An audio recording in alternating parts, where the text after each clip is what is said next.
এই পর্যন্ত বলেই যুক্তেশ্বরী মা আহ আহ আহা বলে জোরে জোরে নিঃশ্বাস নিতে লাগলেন। আমাদের দিকে তাকিয়ে বললেন, বাতাসে কি সুন্দর পবিত্র সৌরভ ভেসে আসছে, তোমাদের নাকে কি ঢুকছে না?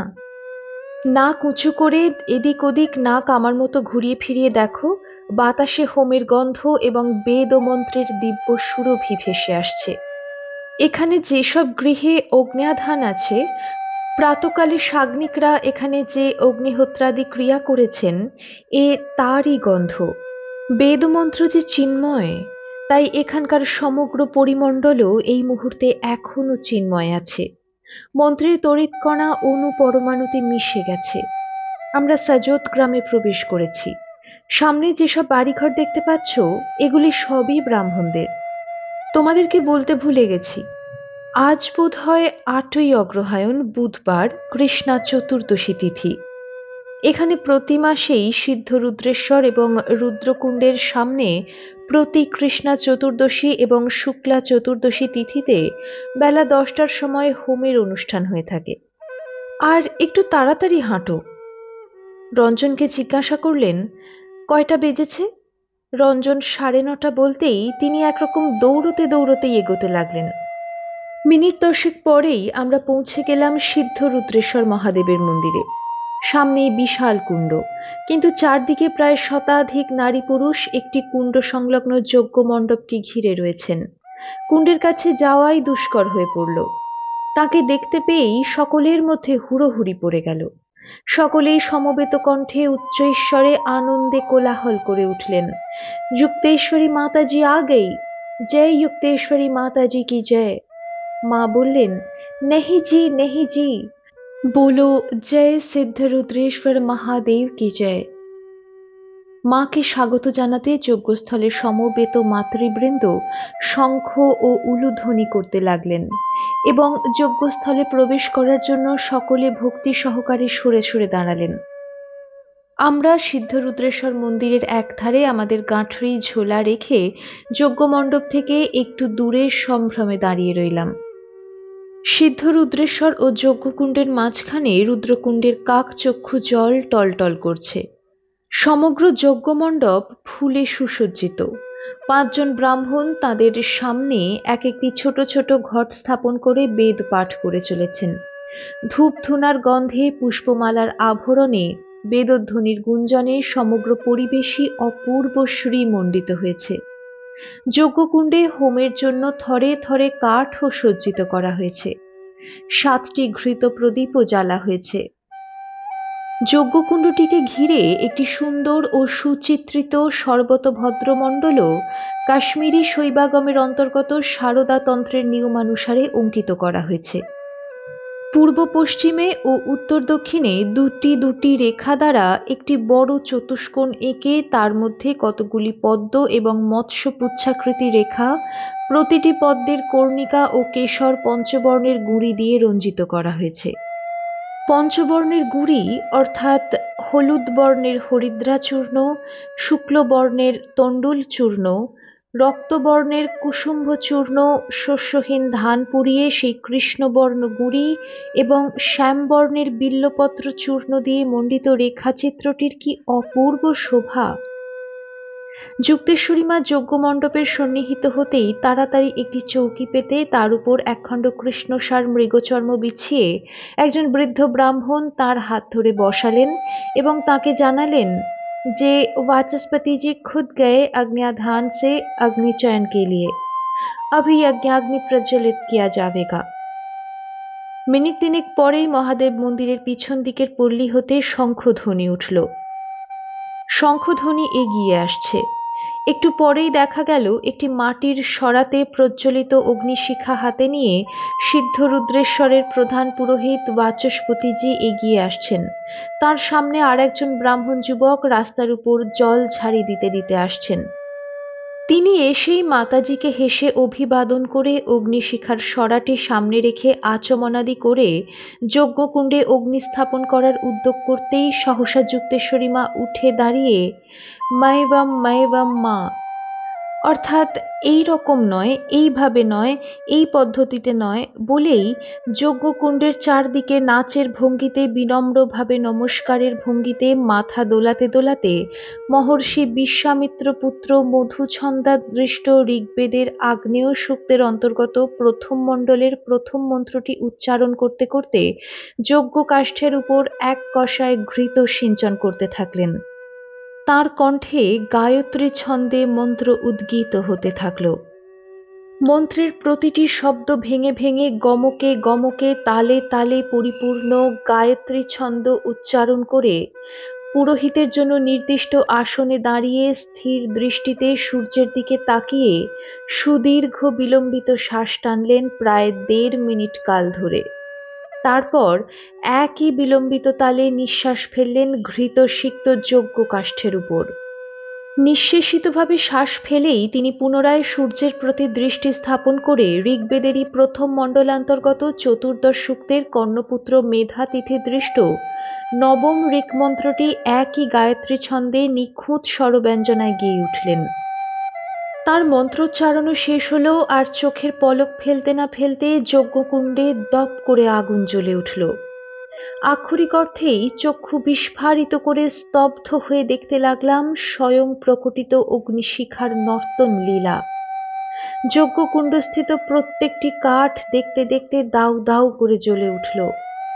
বিনা অগ্নিতে, কেবলমাত্র মন্ত্রশক্তিতে এইভাবে অগ্নিদেবতার আবির্ভাব দৃশ্য জীবনে এই প্রথম দেখলাম। দেখলাম এই ঘোর কলিকাল নামে নিন্দিত যুগে প্রত্যক্ষ দিবালোকে। নির্নিমেষ দৃষ্টিতে তাকিয়ে আছি সেই যজ্ঞাগ্নির দিকে। আমার মনের অবস্থা তখন বিস্মিত, হতচকিত, অবাক, স্তব্ধীভূত, স্তম্ভিত বা হতবাক প্রভৃতি যতগুলি আক্ষরিক বর্ণাত্মক শব্দ আমার জানা আছে, তার কোনোটি দিয়েই আমার তৎকালীন অবস্থা বর্ণনা করা যাবে না।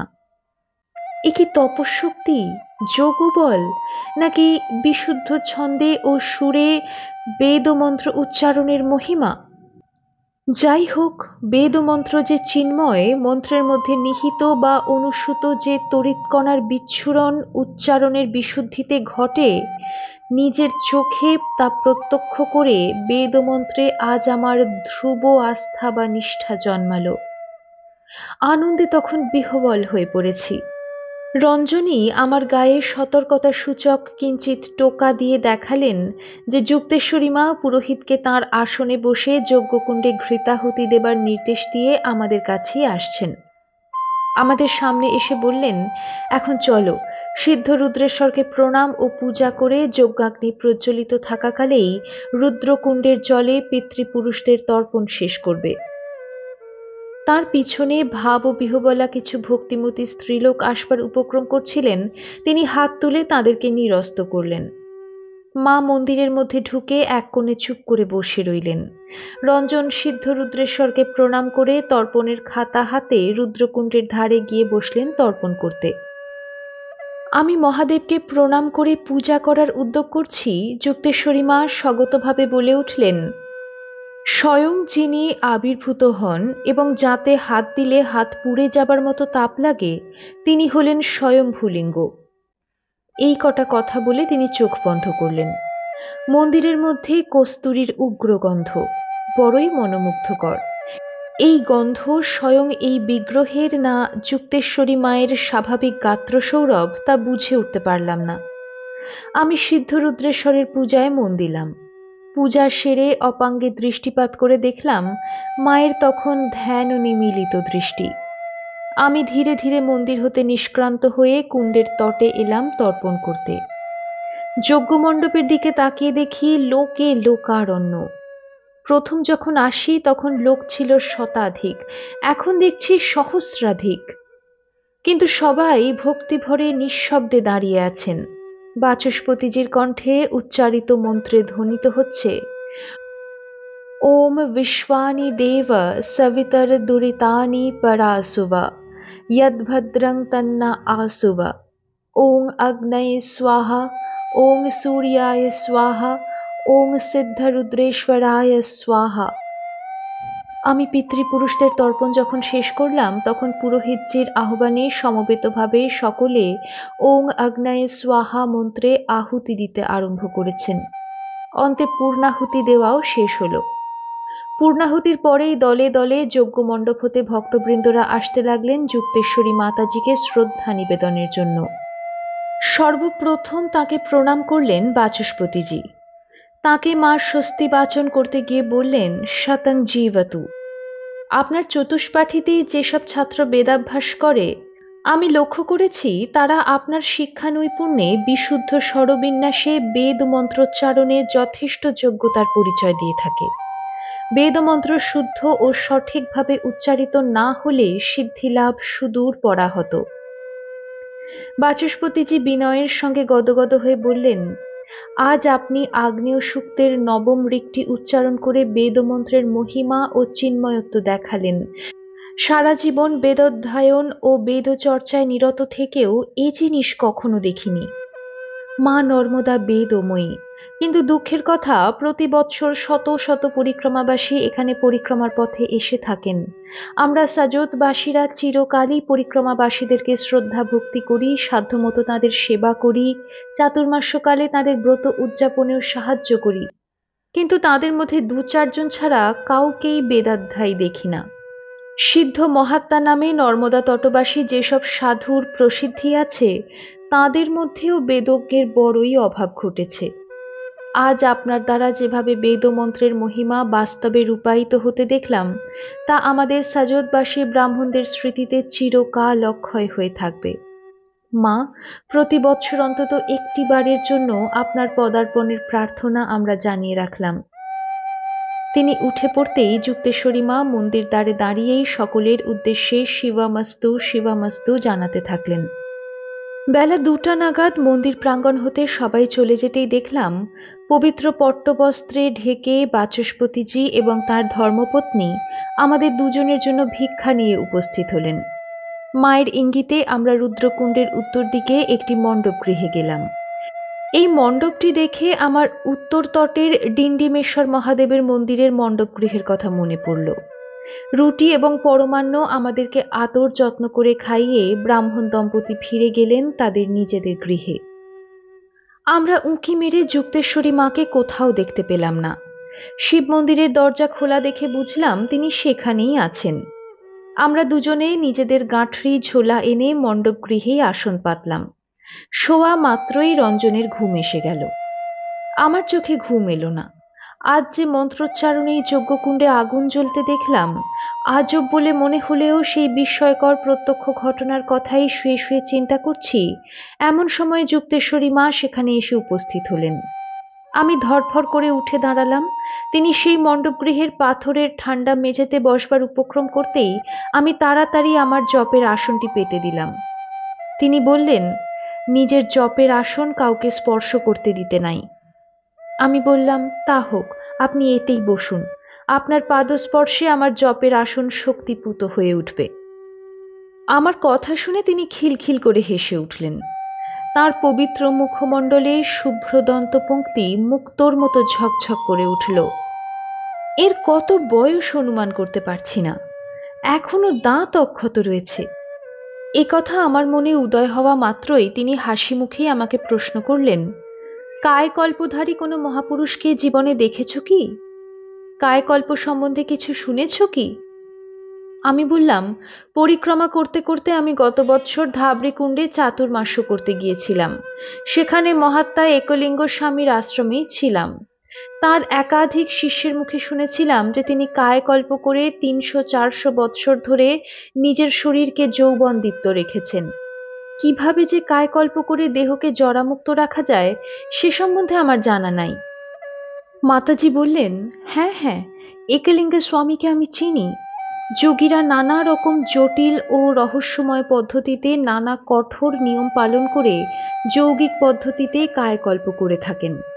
তবে সেই সব যৌগিক পদ্ধতির সাহায্য ছাড়াও বৈদিক সুপ্রতস্থম নামক এক ক্রিয়া আছে। দীর্ঘকাল ধরে বিশেষ বিশেষ বৈদিক মন্ত্রের মনন ও স্বাধ্যায়েও বৃক্ষ হতে প্রাচীন পত্র ঝরে যাওয়ার পর নবীন পত্রোদ্গমের মতো সহজ ও স্বাভাবিকভাবেই শরীর জরামুক্ত হয় এবং মৃত্যু সেই বেদবিৎ যোগীর ইচ্ছাধীন হয়। এই বলেই তিনি ওই প্রসঙ্গ তাড়াতাড়ি চাপা দেবার জন্য বলে উঠলেন, তুমি পরিক্রমাবাসী, পরিক্রমাবাসীকে সব বিষয়ে মা নর্মদার উপর পরিপূর্ণভাবে নির্ভর করে চলতে হয়। তাঁর যখন যা ইচ্ছা হবে তিনি তাই করাবেন, তাই জানাবেন। তাঁর ইচ্ছাকেই জীবনে বরণ করে চলা এবং তাতেই সন্তুষ্ট থাকাই পরিক্রমাবাসীর একমাত্র ধর্ম। কাজেই তুমি ওই বিষয়ে আমাকে কিছু জিজ্ঞাসা করো না। অন্য কোনো প্রশ্ন থাকলে তা স্বচ্ছন্দে জিজ্ঞাসা করতে পারো।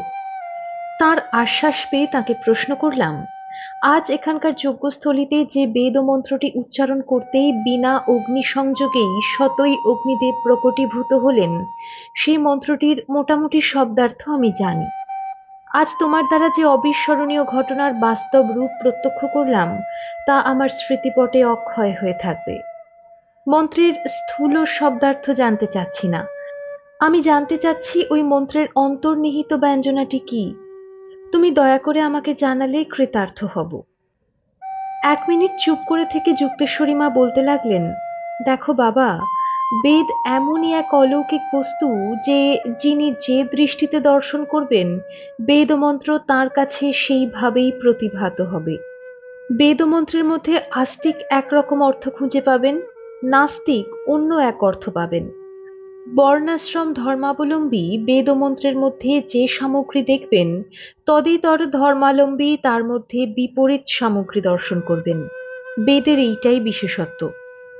তাই বেদমন্ত্রের ব্যাখ্যা নিয়ে পণ্ডিতদের মধ্যে চিরকাল ধরে বিতণ্ডা চলে আসছে।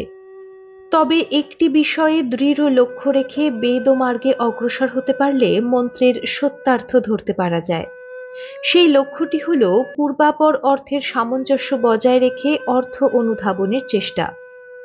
বেদমন্ত্র এমনই একটি সুরে গ্রথিত আছে যে বিশ্লেষণ করলে বোঝা যায় বেদের কোথাও সেই সুরের ব্যত্যয় ঘটেনি। পূর্বাপর সঙ্গতি রক্ষা করে অর্থানুধাবনের চেষ্টা করলেই মন্ত্রের সেই সুর এবং সেই তন্ত্রীটি স্বচ্ছভাবে প্রতিভাত হয়ে ওঠে। নচেৎ সায়নাচার্যের মতো একই শব্দের একই মন্ত্রে এক অর্থ, অন্য মন্ত্রে সেই একই শব্দের অন্য অর্থ ধরলে অর্থ বিপর্যয় ঘটতে বাধ্য। বেদ ও মন্ত্রোচ্চারণের সুর, ছন্দ, স্বর, ব্যঞ্জনার প্রকাশটি যেমন শুদ্ধ হওয়া চাই, তেমনি তার অর্থবোধটিও নিখুঁত হওয়া চাই।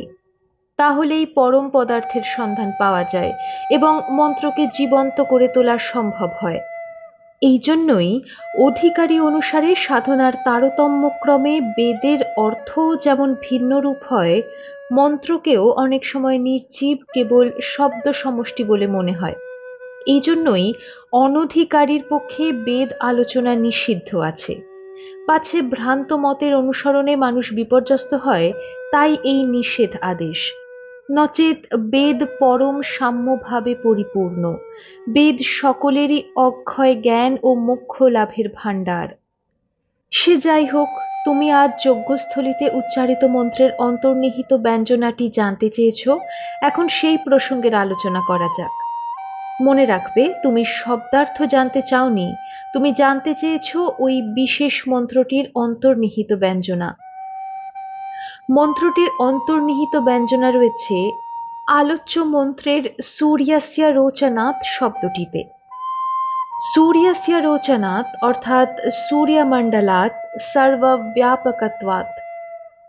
অভীষ্ট দেবতাকে যে আহ্বান করব, আগে তিনি কোথায় আছেন, কিভাবে আসবেন বা প্রকট হবেন, কত দূর হতে আসমান হতে আসবেন, আদৌ তিনি আসবেন কিনা, তা তো আগে জানা চাই।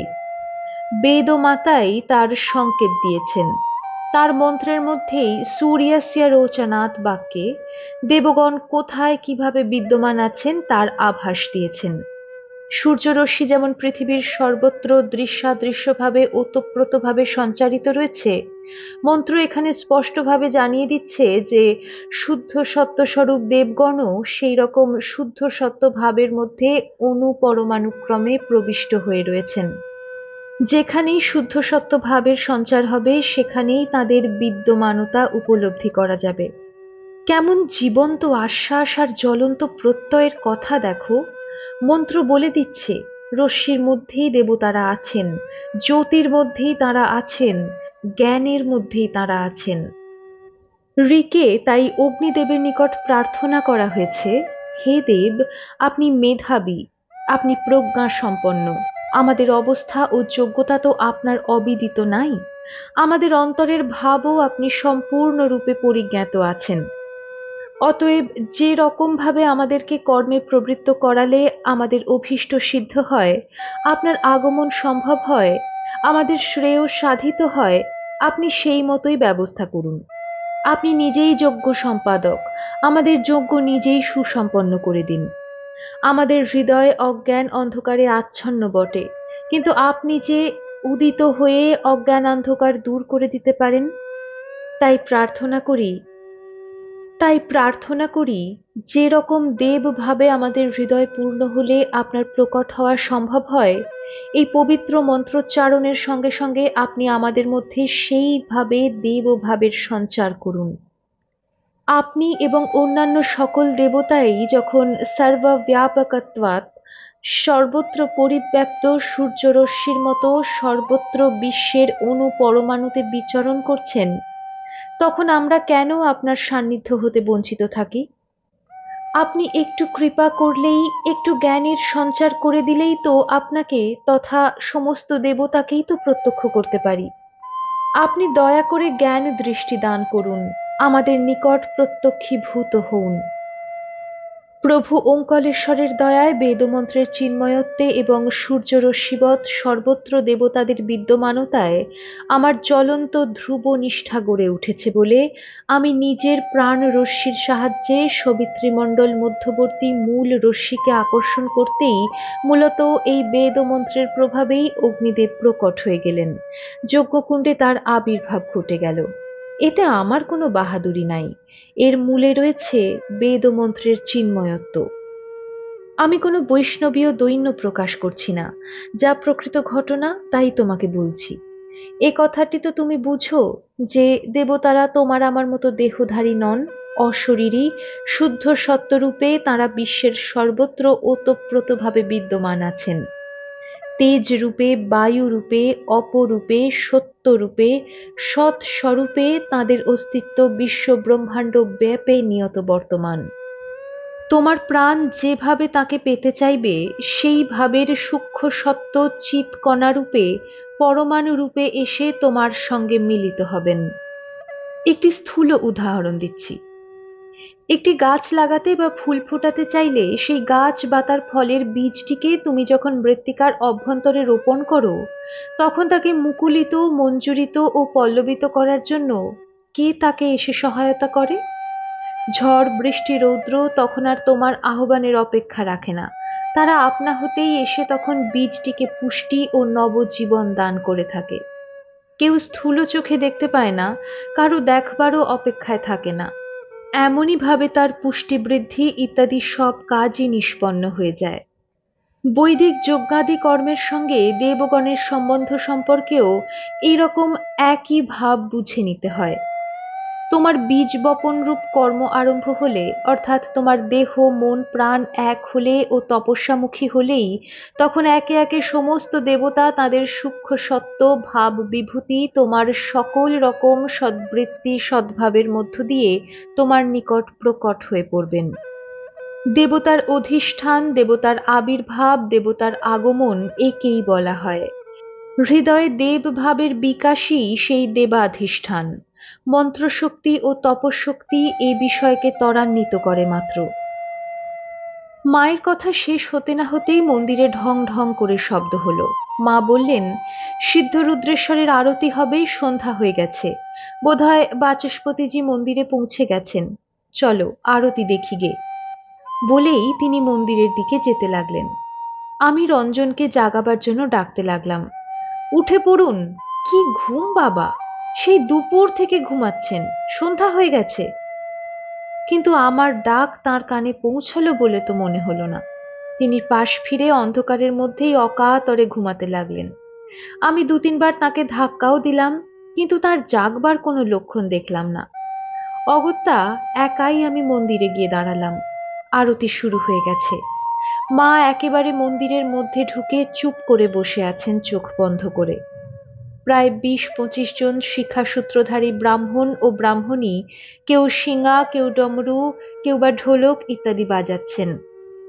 বাচস্পতিজি অপূর্ব সুললিত কণ্ঠে পঞ্চপ্রদীপের শিখা সুবিন্যস্তভাবে ঘোরাতে ঘোরাতে শিবমহিম্ন স্তোত্রাবলী গাইতে লাগলেন।